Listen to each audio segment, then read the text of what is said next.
Cah, semangat Cah. Terus belajar kita semua. Bolak-balik milik ngomongnya iki kanggo menyemangati diri sendiri Cah. Iki aku aktivitas pagi ini jam 9-an janjian sama Resa Cah bagus sih. Kok sering ya Cah, kibar sarapan bareng. Wingi Resa WA. Om Mili kapan ngobrol-ngobrol ya? Oh siap bos. Wis kene iki waton jeplar wis. Seolah-olah bolak-balik Om Mili ngomong Resa butuh karo Om Mili padahal dihapusi, padahal aslinya sing belajar banyak itu Om Mili. Ngono ya Cah, engko lanjut ya, engko tak ceritake atau kita ngobrol-ngobrol sama Resa.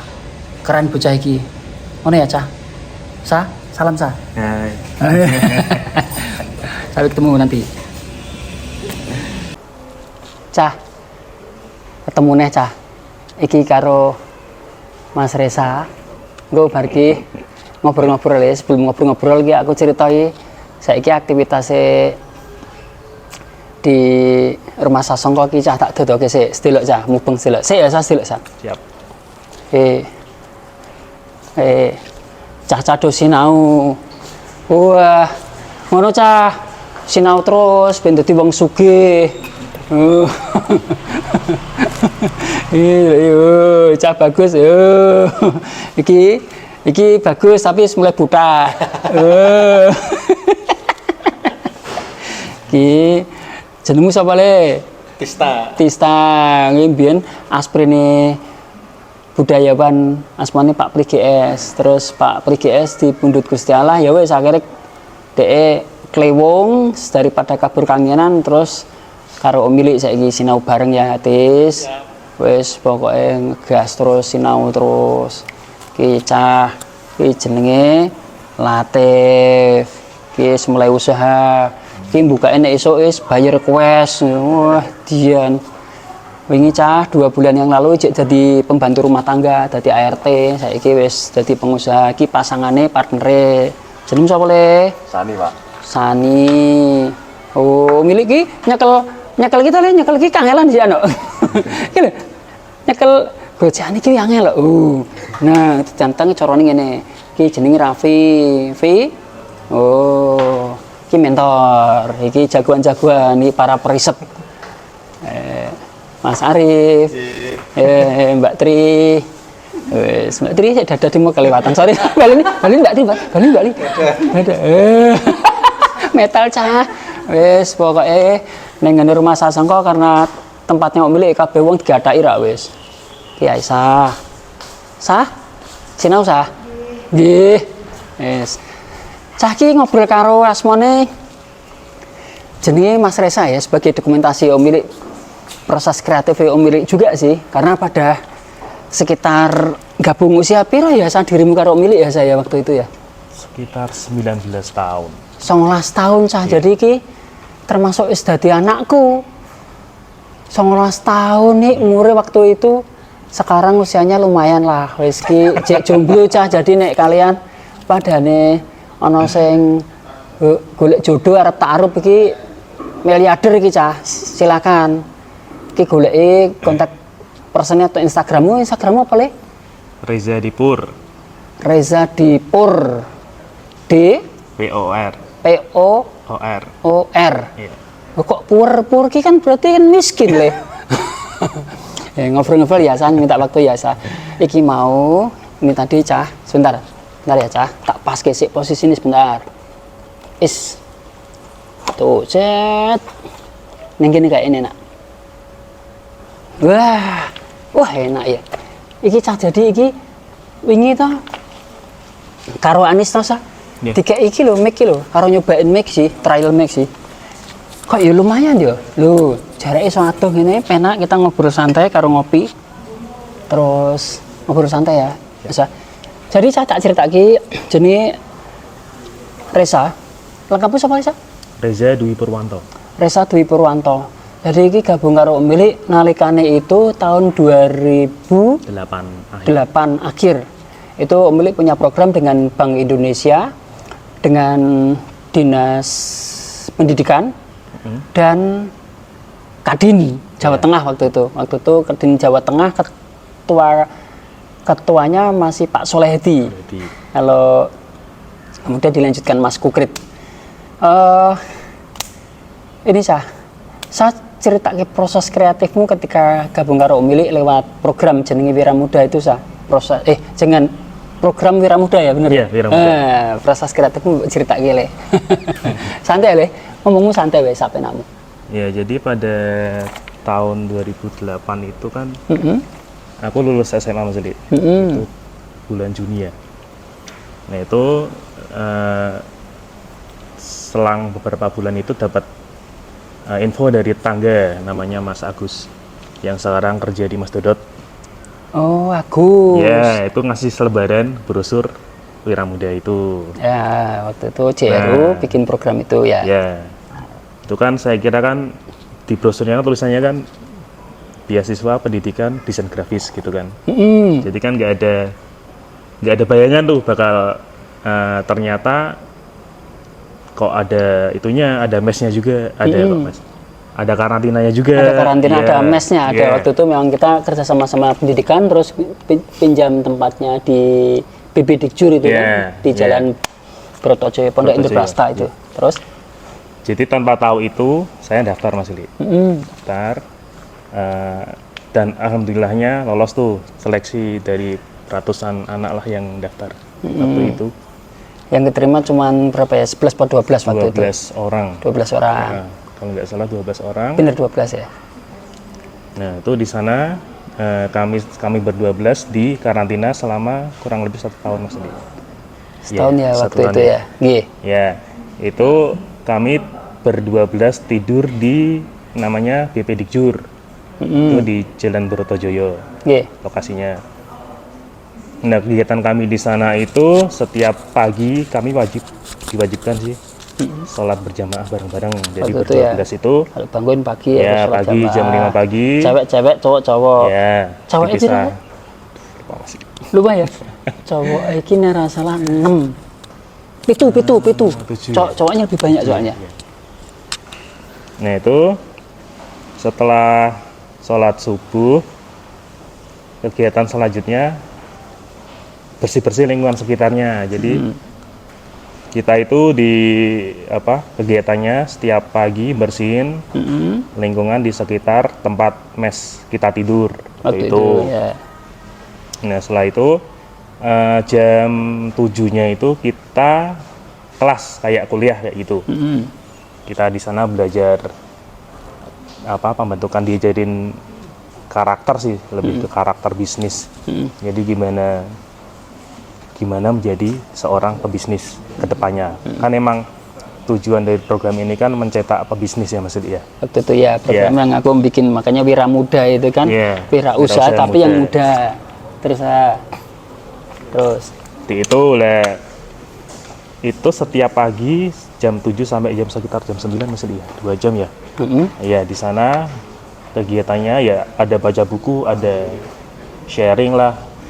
Terus setelah itu kita bantu-bantu nih di unit usahanya yang ada di CRU waktu itu. Setengah tahun kemudian nggak salah. Kan setengah tahun teori, praktek sama pengabdian di masyarakat. Terus kemudian lanjut kita praktek lah. Praktek. Magang gitu, praktek magang. Waktu itu saya belajar lukis Mas Eli sama almarhum Pak Auli.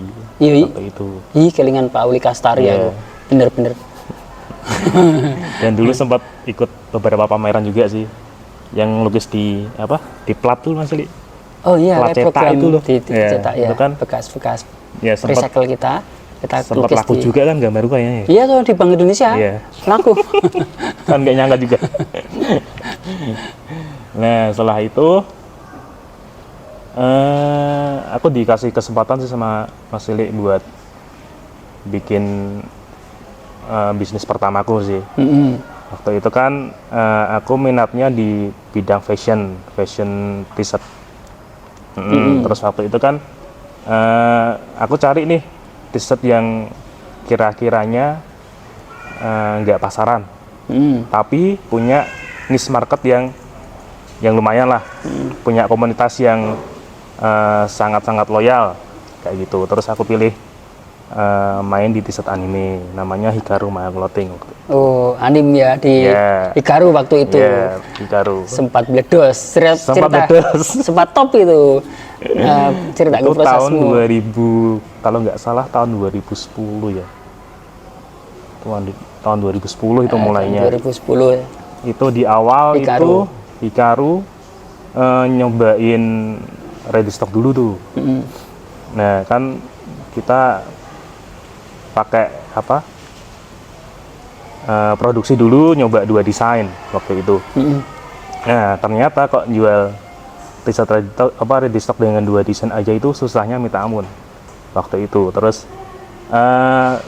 aku nyoba ikuti, waktu itu kan juga lagi boomingnya tren pre-order waktu itu. Oke, via Facebook ya? Via Facebook, iya. Karena dulu Facebook luar biasa di tahun 2010-an kan keren banget. Iya, keren banget tuh. Kan mulai banyak grup-grup Facebook yang isinya tuh komunitas-komunitas tertentu lah. Nah, aku masuk di komunitas yang grup Facebook yang isinya komunitas pecinta anime. Nah, itu ternyata work banget tuh. Itu di fanpage ya? Waktu itu ya? Belum fanpage Malik. Belum. Belum fanpage, masih grup. Masih grup biasa ya? Dan terus tahu-tahu Nah, itu apa? nyobain pre-order dan ternyata berhasil. Jadi tadinya kan dimodelin berapa ya mesti dia waktu dia? 5 jutaan kali ya? Ya awal-awal 5 juta. Awal 5 jutaan itu habis buat produksi 2 desain pertama. Terus kemudian ternyata setelah menggunakan sistem PO kok malah growth dan akhirnya sampai punya toko gitu Mas Di. Sempat besar kan Ya, waktu itu kita sempat di Semarang dulu, itu sempat ya terkenal juga sih, se-Indonesia juga. lumayan dong gue pameran Lumayan. terus. Ceritain Ya. prosesmu pameran di Jakarta itu kan ikut Ya, sempat ikut beberapa event di Jakarta kayak Yellow Fest kayak gitu Oh, beberapa kali. Cah kan Yellow Fest Cah waktu Hello Fest. Yellow Fest ya. Si Mas Waditya itu. Ya, Wahyu Aditya itu. Ya. Apa kabar Itu- Mas Waditya? Saya Apa kabar, Mas? lama banget kita nggak jumpa ya, Mas Waditya. Ya. Aditya. Keren tuh. Sekarang bikin sekolah Animasi ya. Mas? animasi ya. Terus akhirnya di tahun ke-10 itu, jadi Hikaru sempat masuk ke tahun 10 Mas Li. Di usia Berarti? menginjak usia 10 tahun. Jadi 2020. 2020 ya? Iya. Ingat aku ya. Itu kan sempat buka toko di Jalan Kelteraya itu kan. Itu kan buka toko sekitar tahun 2017 atau 2018. 2019. Bukanya Ya, itu kan pas Covid kan ada baknya Mas Li. ya sebelum Covid toh. Buka dulu sebelum Covid. Iya, sebelum Covid Buka dulu. buka toko terus kena Covid juga. Ya waktu pandemi awal hancur gitu ya. Hancur. Hancur lebur, Cah. Hancur Jadi, lebur. itu ini Reza punya usaha namanya Hikaru Clothing, itu luar biasa karena sudah punya tokonya itu gede lagi 2 lantai ya, ruko kok Iya, waktu ruko. itu kontraknya aja waktu itu berapa Lumayan. tuh 40 juta apa 45, berapa 45 juta. 45 juta ya setahun gitu, Cah. Dan kemudian alhamdulillah hancur lebur menjelang pandemi atau pas pandemi awal itu langsung kocar kacir. Itu saya cerita Iya. berikutnya. Nah, babak berikutnya mulailah sesuatu yang baru itu. Iya. Cerita ke proses yang sekarang ini korban pandemi, Cah.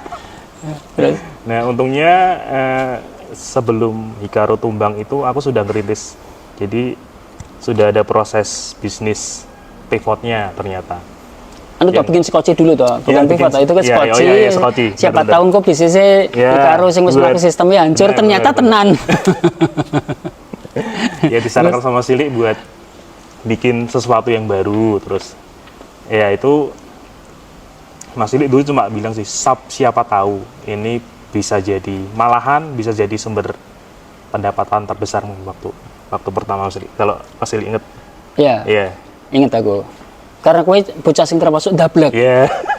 Ngene Cah, jadi kita ceritane iki ono dablek ya bocah iki ono bocah-bocah lucu nih, tapi rak apa wong usaha iki mesti ono sing nganggo proses lewat lucu nih. Waktu Hikaru wis mulai running, Cah wis mulai mlaku, sing aku selalu bilang saya bikin sistem, bikin kebaikan tersistem di mana ketika bisnis ini kamu tinggal, kamu bisa belajar di tempat lain atau melakukan riset sesuatu yang baru. Jangan-jangan nanti sesuatu yang baru ini bisa jadi bukan sasaran, iso jadi sesuatu yang jadi basic income di masa depanmu gitu. Nah rupanya di proses itu tuh cukup lama sebenarnya, karena waktu itu dia suka ngeband, ini cah band cah, jadi ngono, jadi waktu di Karu senengnya ngeband ya, tapi waktu ngeband itu senengnya saya gawean ngono kae, saya nyambi pekerjaan yang aku menerima orderan, aku bilang saya mending ngeband tok, terus gue sistem kayak bocah-bocah, tapi kan kowe waktu itu ada ndapliknya karena nggak mau bangun kebaikan tersistem kepada teman-teman muda yang lain, nggak mau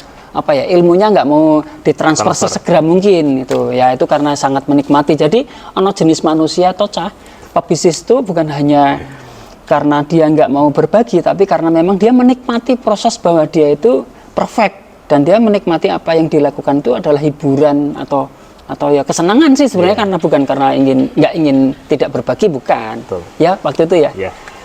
Lah aku cerita lagi proses musik begitu, proses belajarlah di rumah Sasongko waktu itu. Nah iki buktine iki sak dodok buktine iki sinau ning kene iki cah. Lah iki adalah bekas tempat belajarnya Resa dulu, ini namanya rumah pohon. Nah ini tempat rumah Sasongko, di tempat Om Milik ini ada rumah pohon. Ini nanti hidup di atas itu. Resa pada saat itu risetlah beberapa hal, macam-macam, ada kripto, ada blockchain, ada macam-macam ya Sa. Dan alhamdulillah hancur semua, biasa. Tapi kemudian Sa, keren lagi cerita proses kreatifmu dengan dunia visual Sa, yang sekarang ini. Ganteng Sa kue. Terus Sa. Ya, jadi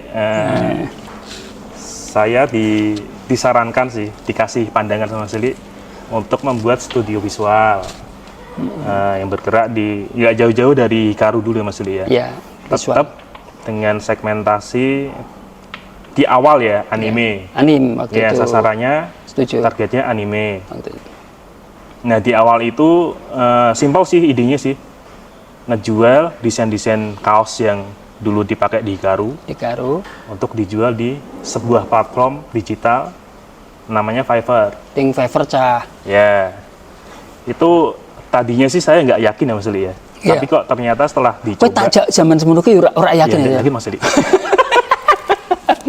Cah saiki miliarder ya, bener-bener duitnya saka Fiverr cah.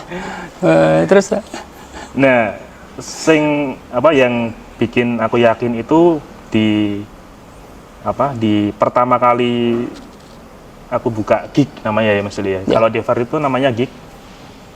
Gig pertama itu laku sebelum di bawah 24 jam. Mbak ceritake proses ben nggo pengetahuan sing do nonton ki. Sing mbok lakukan apa waktu nggawini gig apa? Gig yang tak jual itu gig bundling desain kaos anime.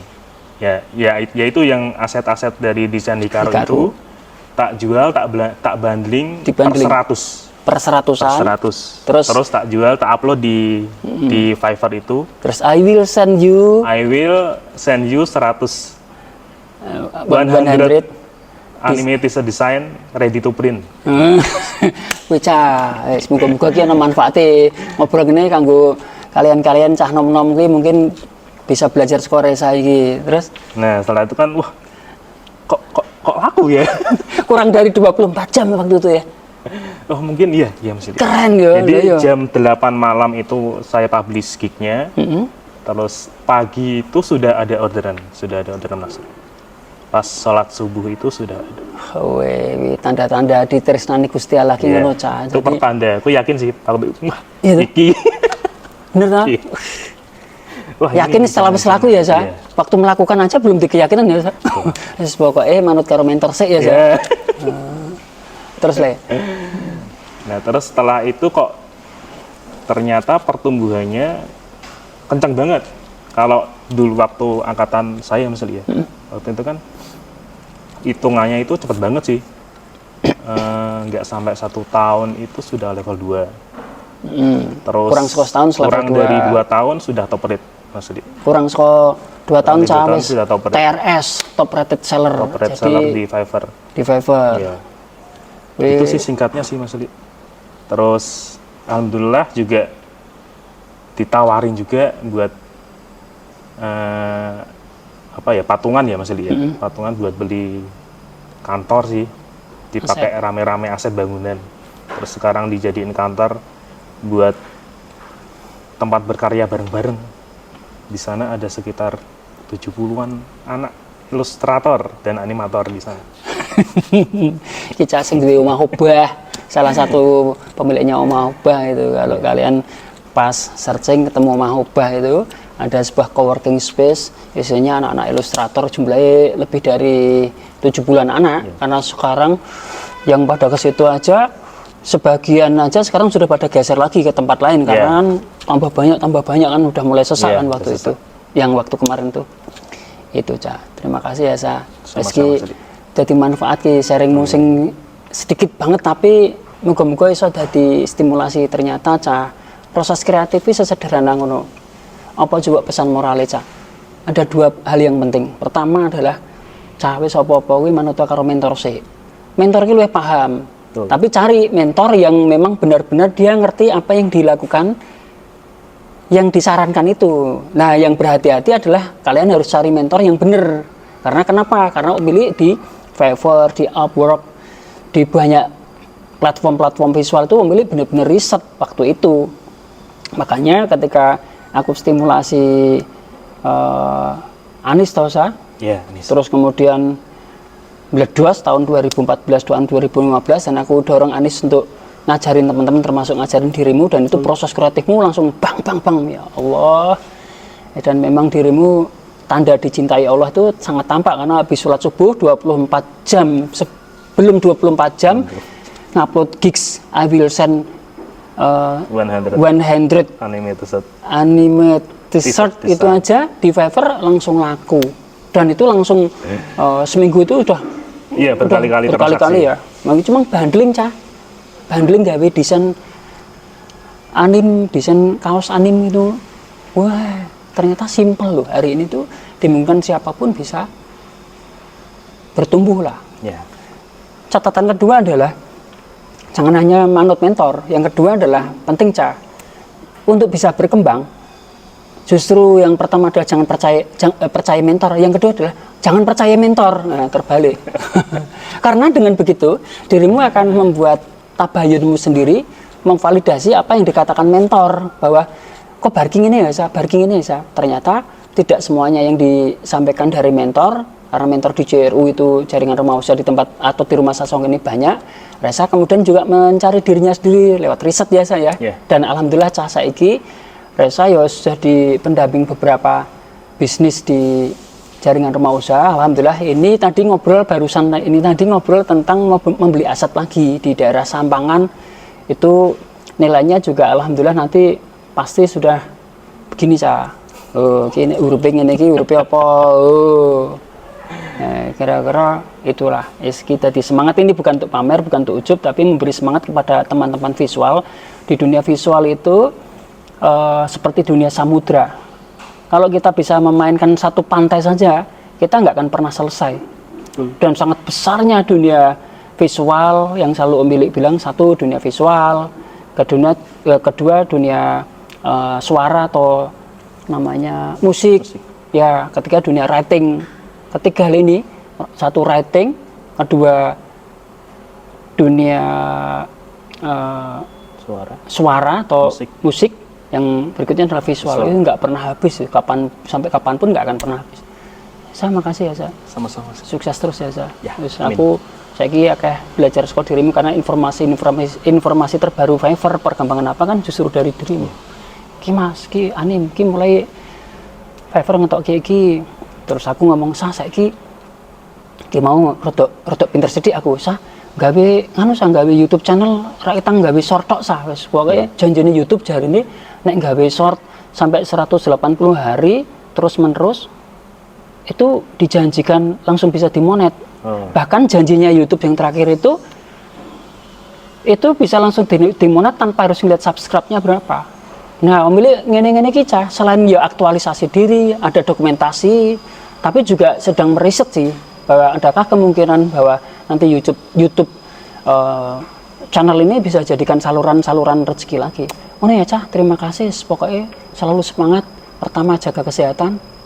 Kedua, terus kemungkinan silaturahmi terus. Alhamdulillah kita mau resa WA aku. Kemudian kita ngobrol-ngobrol sarapan ya Cah. Yeah. Dan kemudian yang ketiga, selalu cari ilmu dari apa yang mau digagas resa. Makanya mimpimu masa depan apa Cah? Ceritakan semua. Ini tadi ceritanya mastermind Cah, tapi berdua. Ngono Cah, pokoknya gaskan. Siap. Pembeli itu gasnya mau gaskan. Lagi-lagi gaskan. Bisa Cah. Yeah.